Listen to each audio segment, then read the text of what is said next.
Sonte Altin Dumani ula vetëm në ditën më të rëndësishme të karrierës tij. Në daljen e tij të fundit si kreu i SPAK në Kuvend, ai u lan nën breshërinë e pyetjeve dhe provokimeve të deputetëve kamikaz demokratë, të cilët në rastin më të mirë hodhën benzinë në sharnajet e brendshme socialiste, mbrojtën familjen Berisha dhe tentuan në rastin më të keq, jo pa sukses, ta shpërqendrojnë atë. Altin Dumani u shfaq në jo pak raste emocional dhe nuk ishte faj. Mori shumë pyetje për tunele dhe incinerator, por jo për pasuritë e ish-ministrave të PD-s apo qoftë një kokër pyetje për 21 janarin. Sot ai ishte i akuzuari dhe jo turma e madhe e ish-ministrave Djathas dhe Majtas.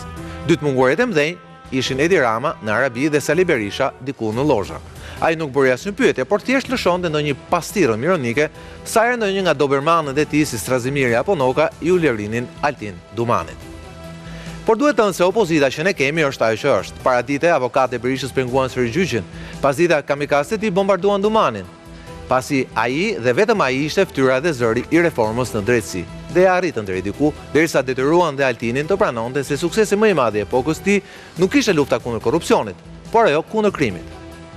Por në këtë mision fundor për të ndotur epokën Dumani, demokratët nuk ishin vetëm. Çuditërisht, socialistët kishin rënë dakord të bënin disa pyetje që nuk i mori vesh njeri, se i kishin bërë në komision.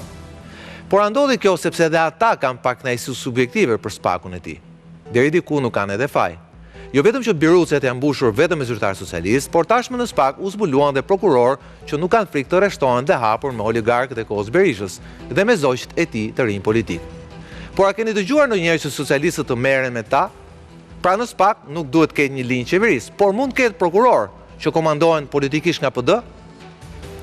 Ndoshta as kjo nuk është e vërtetë, por të paktën ky është perceptimi sot për SPAK-un, se siç e pranoi vetë Dumani, lufta kundër korrupsionit nuk është suksesi më i madh i epokës së tij, SPAK-u ashtu siç nisi. Dhe nëse një prokurori bie pre perceptimit, atëherë ka hyrë me një këmbë në politikë. Dhe këtë deshte Sali Berisha, por jo vetëm ai. Të gjithë duan që SPAK të marrë njolla politike, sepse kështu nuk do ta kryejë dot funksionin e saj. Dhe kjo sigurisht shtron pyetjen, si duhet të jetë drejtuesi i ri SPAK? Dumani ishte aktiv, por dhe impulsiv. Ishte i fortë, por dhe emocional.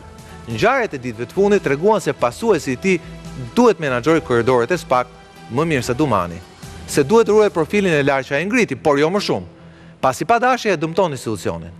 Dhe se në fund duhet përmbys balancën që Dumani pranoi se e kishte arritur, pa dëshirën e tij. Të dënojë më shumë korrupsionin dhe krimin shtetëror, pa komplekse dhe të gjitha epokave. Dhe duke filluar nga Sali Berisha. Për këtë do të flasim sonte. Sigla.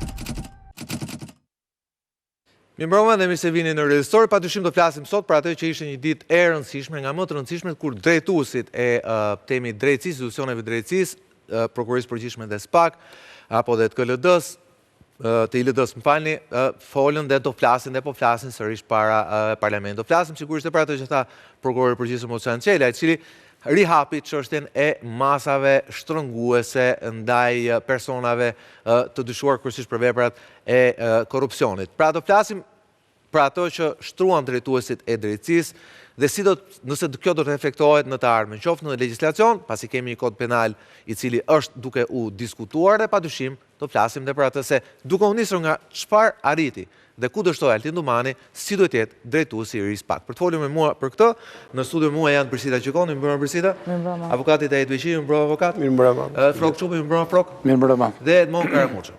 Mirëmbrëma Karamuço. Ervin Karamuço, ndjes. Okej. Jo se këtu ulet mund të jetë ai avokati pra. Okej. Nuk ngatru me avokatin. Atëherë, po nis nga Ervin. Je dakord me mua që dalja e Altin Dumani sot nuk ishte më e mira e mundshme? Në fakt ndodhesh para një salle të madhe dhe një komisioni që është mësuar shpesh zoti Dumani është diçka komplet ndryshe. Për më tepër aty ke edhe emocione, ke edhe nervozizëm, ke edhe kush t'i bën pyetjet. Ne kemi folur edhe në një emision të kaluar që disa nga ata që bëjnë pyetje janë ata të cilët po hetohen, janë ata të cilët po verifikohen, ata të cilët do shkojnë në burg. Është sigurt, disa nga ata. Kështu që unë jam besim plot për shkak se shikoj hetimet dhe provë. Epoka e tij do të ishte lufta kundër korrupsionit. Për këtë dhe u vlerësua, apo jo, nga amerikanët, e epokës kaluar. me thënë vërtetën nuk rezulton kështu, ose të paktën rezulton sikur shpata e tij ka prerë vetëm, ka perceptohet paktën, sikur ka prerë vetëm njërin anë.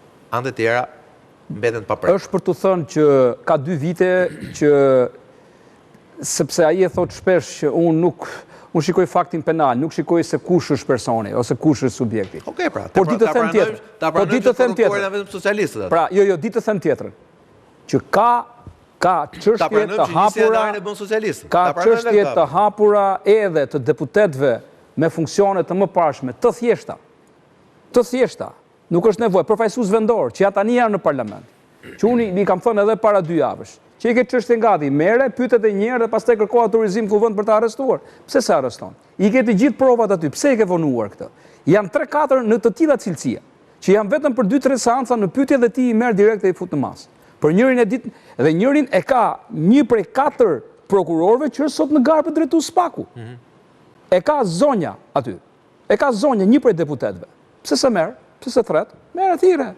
I ke të gjitha gati. I ke me blogje shënimesh, i ke me dëshmimtar, i ke me apartamentet ku i ka, pse se merr? Pyetja Karamuço është, nëse se ka dhe diçka, më fal. Këta kanë rënë dakord. Jo, këta kanë rënë, unë kam dëgjuar kanë. Nëse do ishte socialist, do kishte thirrë kjo zonja? Këta kanë rënë dakord. Këta kanë rënë dakord edhe për diçka. Shikoni, këta që janë në garb, mos bëjnë gjëra të mëdha këtë kohë, sepse kuptohet keq sikur duan të marrin më shumë merita që të jenë më mirë për të votuar nesër. Jo, nuk është kjo. Pra e bie që po shohim kalendarin. Jo, nuk është kjo. Nuk do të, bravo. Nuk do të parë kalendarin. Nëse ke diçka, merre heto urgjentisht. Ashtë. Dhe, pra, do të them që numrat këtu rinë të disbalancuar, unë nuk e di për çfarë arsye, sepse ka dosje që mund t'i balancosh me njëherë. Po a është qëllim në vetvete? Më fal, a është qëllim vetvete t'i balancosh? Po të dolin xhira, jepi. Ju po thoni që një nga prokurorët që është në garë ka një dosje për një funksionar, ish funksionar PD-s. Ja ka reformuar policia e shtetit. Ja ka reformuar policia e shtetit dhe nuk e thret. Pse nuk e thret? Këtu shtrohet pyetja. Dhe pyetja kundër pyetja ime është nëse unë e mora si ilustrim. Nëse do të ishte funksionar apo ish funksionar socialist, do e kishe thirrur 100%. Unë e mora si ilustrim. Sepse ka dosje të tjera, janë 3-4 persona të tillë. Por, a duhet të jetë qëllim vetvete që ti marrësh ta? Jo, se ti i ke aty. Nuk është nevoja të sforcohesh për gjetur nga djata se po godet më shumë majtas. Ti i ke aty. Thjesht e zauro ato që ke. Nuk është nevoja për të përqendruar që të mbaj balanca gjithkohën aty. Jo, se ke këtë. Nuk ta kërkon njëri këtë. Po thjesht bëj punën. Prisita, shumë ngarkesë emocionale Dumani sot. Kishte edhe për faktin që u përball vetëm në burg ka futur njërin krah, po u përball vetëm me krahun tjetër?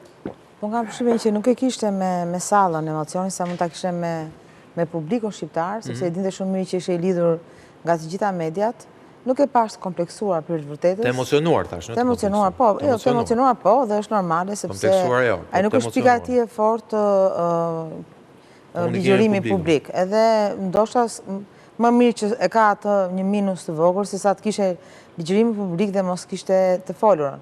Kurse niveli i deputetëve të Partisë Demokratike për mua është skandaloz, i neveritshëm, mjeran, njerëz që kujtonin me që ju erdhi një mikrofon në gojë, do vinin pjedestalin mbi varrin e Dumanit, në mënyrë metaforike.